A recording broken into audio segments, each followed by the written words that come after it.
ISIS ने काबुल में rocket से हमले की जिम्मेदारी ली है। काबुल एयरपोर्ट पर 6 रॉकेट दागने की जिम्मेदारी ली।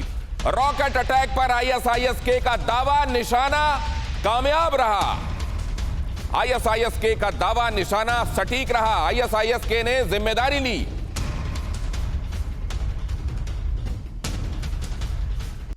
और आप देख रहे हैं अब तालिबान के साथ इंसानियत के लिए एक दूसरा चैलेंज आईएसआईएस जिसने काबुल एयरपोर्ट में वो लोग जो पहले ही परेशान हैं, पशेमान हैं, किसी तरीके से अपनी जिंदगी बचाकर वहां से जाना चाहते हैं, उन पर रॉकेट से हमले। और वो कह रहा है कि हमने जो हमला किया वो सटीक भी रहा।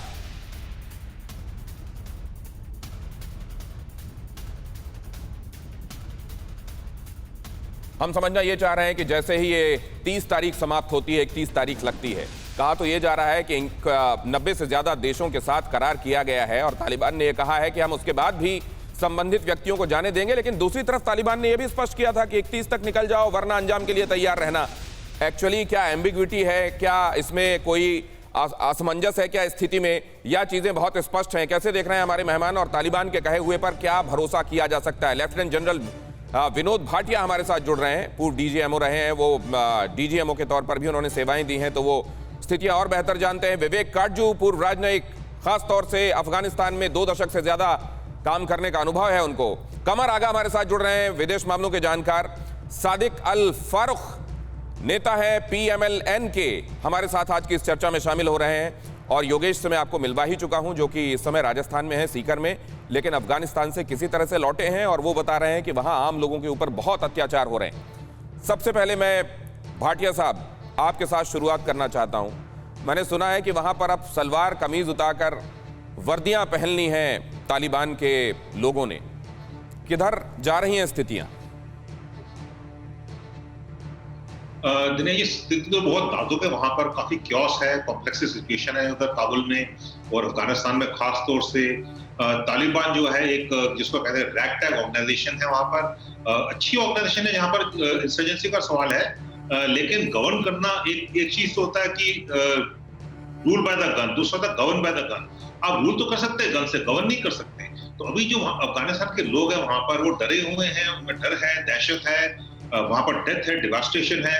तो मेरे ख्याल से बहुत ही स्थिति वहां पर खराब है और तालिबान पे विश्वास नहीं किया जा सकता। ये नहीं कह सकते कि तालिबान जरूर पाता है, जो उनकी लीडरशिप है वो कहना चाहते हैं कि हम जो है एक नया तालिबान है, ये वो प्रचार कर रहे हैं, लेकिन नया तालिबान कुछ नहीं है। जो उनके कार्डर्स हैं वो पुराने हैं, उनकी जो आइडियोलॉजी है वो पुरानी है। जो चाहते हैं अपने शरीयत लॉ वगैरह एनफोर्स करना, रेडिकलाइजेशन, वो पुराना है।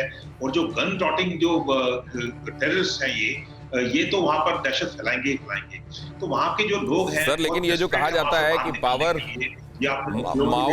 माओ की ये जो उक्ति है sir, power grows with the barrel of gun, क्या अभी वहां लागू है? और क्या आप, बाकी सब तो ठीक है अपनी जगह है कि आप गवर्न नहीं कर सकते, लेकिन जिसके हाथ में लाठी है उसी की भैंस है? क्या कमर आगा साहब से ये समझने के लिए जाना चाहता हूं। कमर आगा साहब, कुछ और पहलू हैं बड़े महत्वपूर्ण जो आपसे समझना है, उस तरफ मैं जाऊं और वो रिवील करूं, लेकिन उससे पहले ये बता दीजिए आप कि तालिबान क्या चेंज हो रहा है, इवॉल्व कर रहा है?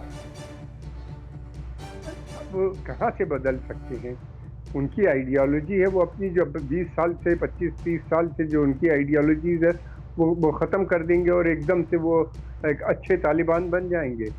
ये तो अच्छे तालिबान सिर्फ अमेरिका को दिख रहे हैं और तो किसी को दिख नहीं रहे। अब उनको भी दिखना बंद हो गए जिन्होंने उनके साथ एग्रीमेंट किया, ट्रीटी साइन की, सब दुनिया भर की बात की।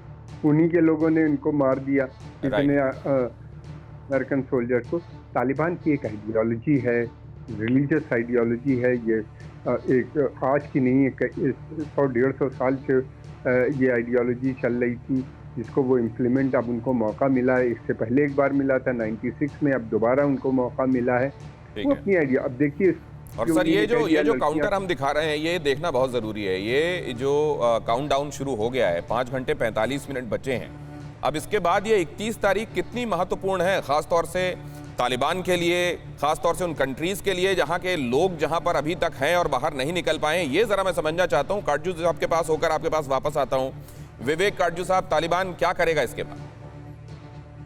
देखिए, पहली चीज उनकी मानसिकता बहुत मजबूत है और मुझे नहीं लगता है कि उनकी ज़हनियत में इतनी जल्दी फर्क आएगा।